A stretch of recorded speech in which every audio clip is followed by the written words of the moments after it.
ओम आप सभी को स्वागत है आप सभी का YouTube चैनल योग शिखा में। आप देख रहे हैं वैदिक वेंसडे। इसमें आप सुनेंगे श्रीमद् भगवद गीता जी के तीसरे अध्याय का सार। श्रीमद् भगवद गीता जी के तीसरे अध्याय का आरंभ होता है जब अर्जुन भगवान कृष्ण से पूछते हैं कि यदि आप कर्म की अपेक्षा ज्ञान को श्रेष्ठ मानते हैं तो मुझे इस युद्ध जैसे भयंकर कर्म में क्यों लगाते हैं। अर्जुन कहते हैं कि प्रभु, मेरी बुद्धि थोड़ी मोहित हो रही है, मैं थोड़ा कंफ्यूज हूँ, तो कुछ ऐसी बात बताइए, साधारण तरीके से बताइए जिसे मैं समझूं और कल्याण को प्राप्त हो।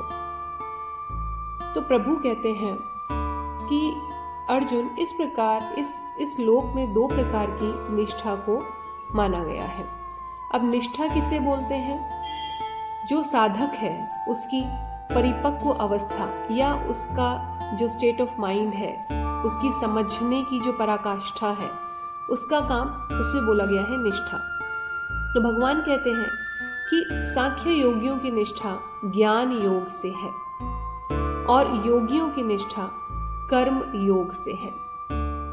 और ज्ञान क्या है कि मन, इंद्रिय और शरीर द्वारा सब क्रियाएं करिए, लेकिन अभिमान से रहित होकर, कर्तापन के अभिमान से रहित होकर, और इस ज्ञान के साथ कि प्रभु के साथ हम एकत्व भाव में हैं। इसी ज्ञान योग कहते हैं, इसी को सांख्य योग भी कहा जाता है। और कर्म योग फल और आसक्ति को त्याग कर जैसी प्रभु की इच्छा हो समत्व बुद्धि से कर्म करना, यानी हर परिस्थिति में जो कुछ भी है सब प्रभु को समर्पित कीजिए, अपने कर्म को प्रभु को समर्पित कीजिए और फल की इच्छा प्रभु पर छोड़ दीजिए। इसे ही निष्काम कर्म कहते हैं। इसे समत्व योग, बुद्धि योग, कर्म योग, तदर्थ कर्म, मदर्थ कर्म, मत कर्म आदि ये सब नामों से बुलाया जाता है। तो भगवान बोलते हैं कि कोई भी क्षण ऐसा नहीं होता जब मनुष्य कर्म किए बिना रह पाए। हर क्षण हम कुछ ना कुछ कर्म कर रहे हैं। और जिस तरह की हमारी प्रकृति है, जिस तरह के गुण हमें प्रकृति ने दिए हैं, तो प्रकृति में 3 प्रकार के गुणों का वर्णन किया जाता है, सात्विक, राजसिक और तामसिक। प्रत्येक व्यक्ति अपने इन्हीं में से किसी गुण से प्रेरित होकर कर्म करता है। तो कृष्ण बोल रहे हैं कि प्रकृति द्वारा जो भी गुण आप में है उसी के अनुसार आप कर्म करेंगे और वो कर्म आपको करना ही है।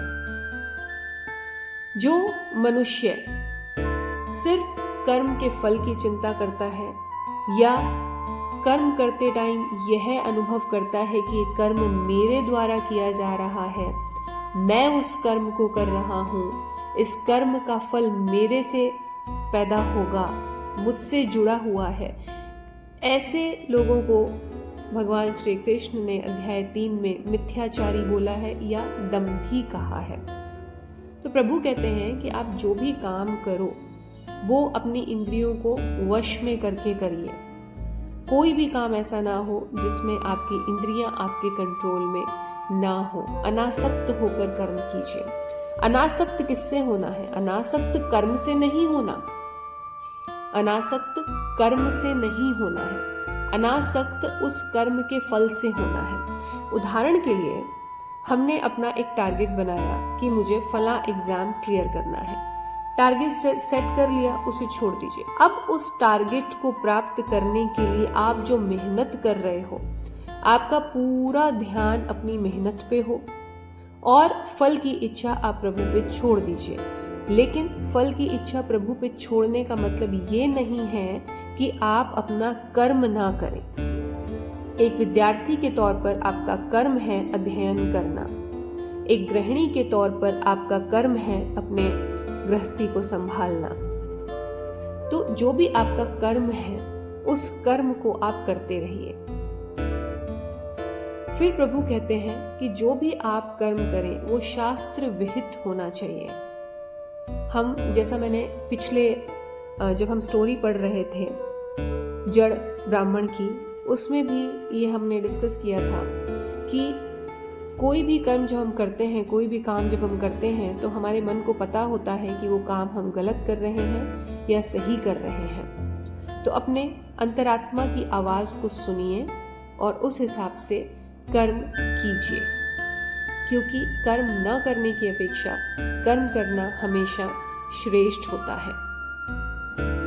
तो यहाँ पे भगवान कृष्ण सिर्फ और सिर्फ कर्म के सिद्धांत को स्थापित करते हैं और कहते हैं कि जो भी कर्म हो वो मुझे अर्पित करके कर्म किया जाना चाहिए। अपनी इंद्रियों को कंट्रोल करके कर्म किया जाना चाहिए। आसक्ति रहित होकर कर्म किया जाना चाहिए। एक जो बहुत अच्छी बात अध्याय 3 में लिखी गई है वो मैं बताती हूँ।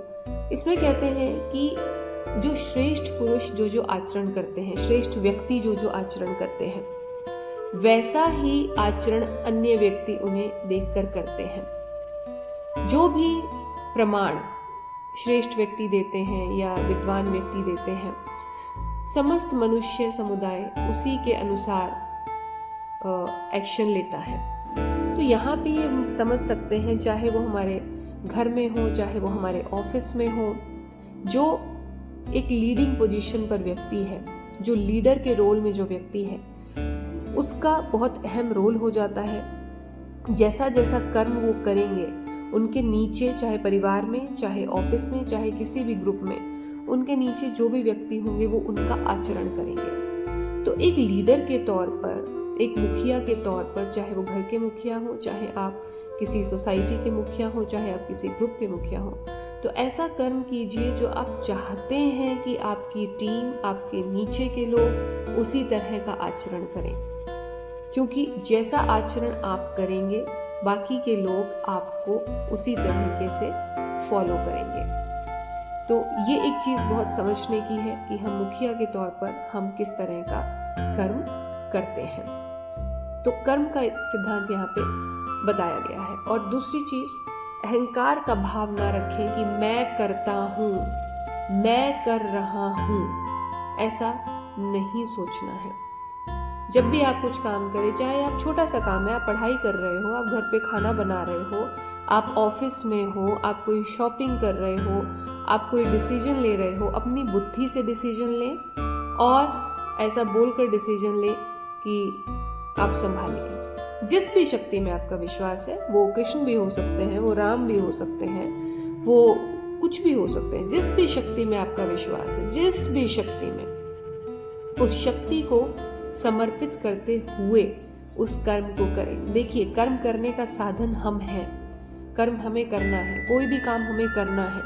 चाहे हमें पैसा कमाना है, चाहे हमें गृहस्थी चलानी है, चाहे हमें कार चलानी है, हमें बाजार से शॉपिंग करनी है, हमें बच्चों को पालना है, बच्चों को स्कूल भेजना है, उन्हें पढ़ाना है, घर का कंस्ट्रक्शन कराना है, अलमारी बनानी है, खाना, कुछ भी काम हम करेंगे तो उस परम शक्ति को ध्यान में रखते हुए और उसको समर्पित करते हुए उस कार्य को हमें करना चाहिए।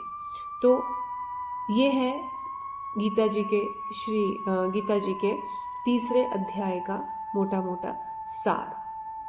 तो ध्यान रखें कि हमारे विचार किस तरीके के हैं। क्या हम क्रोधवश होकर तो कोई डिसीजन नहीं ले रहे, कहीं हम काम वासना युक्त होकर तो कोई डिसीजन नहीं ले रहे हैं। तो इन चीज़ों का ध्यान रखिए और श्रीमद् भगवद गीता जी को पढ़ते रहें। जितना भी समझ में आए उसे समझने की कोशिश कीजिए। यकीन मानिए, जब आप बार बार भगवद गीता जी से दोस्ती करेंगे, बार बार मिलेंगे, आपको बहुत कुछ सिखा के जाएगी। धन्यवाद आप सभी का। सुनते रहिए योग शिखा। ओम।